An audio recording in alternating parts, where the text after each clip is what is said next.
Salut tout le monde, on se retrouve cette semaine pour une nouvelle vidéo. J'ai décidé de m'occuper d'un bac potager qui était là quand on a acheté la maison. C'est parti, on va le transformer. Ce bac est là depuis un moment, je l'ai déplacé l'année dernière mais je ne m'en suis pas vraiment occupé. Cette année je décide de remédier à ça. On va le transformer en bac aromatique. Première étape, on va rajouter de la terre.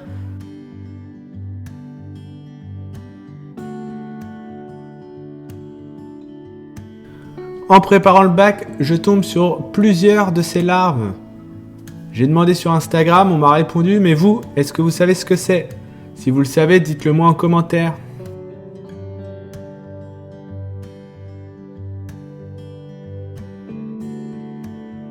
Si vous avez un balcon, pas de souci. Ces petits bacs ne prennent vraiment pas beaucoup de place et ne contiennent pas forcément beaucoup de terre. Vous pouvez les installer sans problème sur une terrasse, un balcon, ou même au bord des fenêtres, vous pouvez acheter des petits bacs et y mettre tout un tas d'aromatiques. Après avoir préparé le bac, je prends mes pots d'aromatiques que j'ai achetés en jardinerie, ainsi que quelques salades qui me restaient, et je viens les placer à différents endroits. Je fais des tests pour savoir ce qui me semble mieux et le plus harmonieux à l'œil. En off, je viens faire un peu de ménage, comme vous pouvez le voir. C'est un peu plus propre au niveau des mauvaises herbes entre les pierres. Une fois que je suis satisfait de ma disposition, je mets mes aromatiques à tremper dans un grand seau d'eau pour pouvoir faciliter la reprise.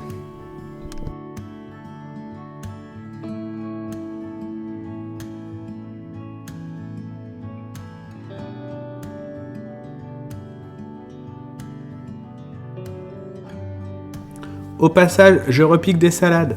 Petite astuce, car c'est une étape pas évidente. N'enterrez jamais votre salade plus haut que le collet. Cela risque de faire pourrir les premières feuilles.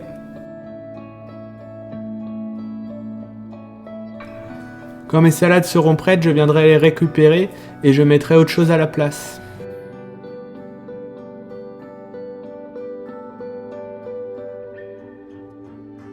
Je commence avec le basilic. Je le sors du pot et je remarque que les racines se sont enroulées à l'intérieur.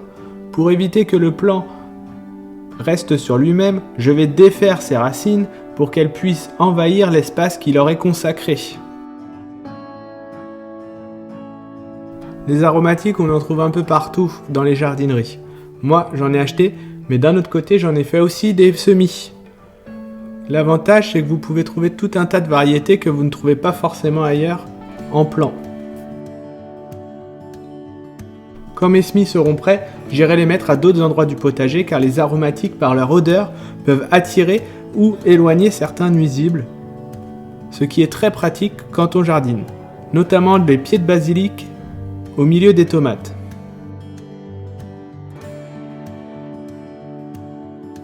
J'enchaîne ensuite avec le persil et je procède de la même façon. Le basilic et le persil sont deux aromatiques qui adorent le plein soleil. Ça tombe bien, c'est l'exposition de ce bac.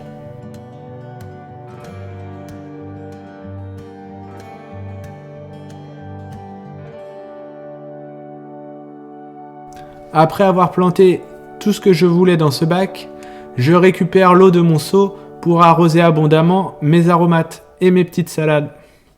Il est très important d'assurer un bon arrosage dès le repiquage pour faciliter la reprise et éviter que le plant ne souffre trop. Pour finir, j'utilise un paillage. Le paillage, j'en ai déjà parlé, c'est très pratique. Ça permet de garder l'humidité de la terre. Moi, ça va surtout avoir un autre avantage, c'est d'éviter les crottes de chat. Donc Gizmo, si tu m'entends, sors de là, ce n'est pas une litière.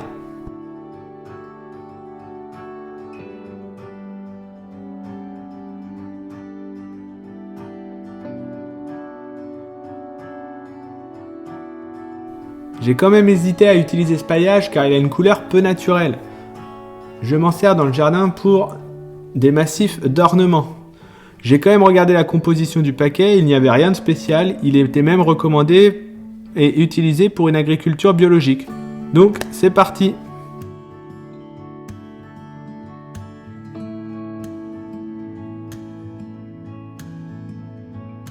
Et voilà le résultat final. c'est super joli. En tout cas, moi, ça me plaît. Dites-moi ce que vous en pensez dans les commentaires. Et voilà, cette vidéo touche à sa fin. N'hésitez pas à vous abonner si ça vous a plu, à partager et à mettre un pouce bleu.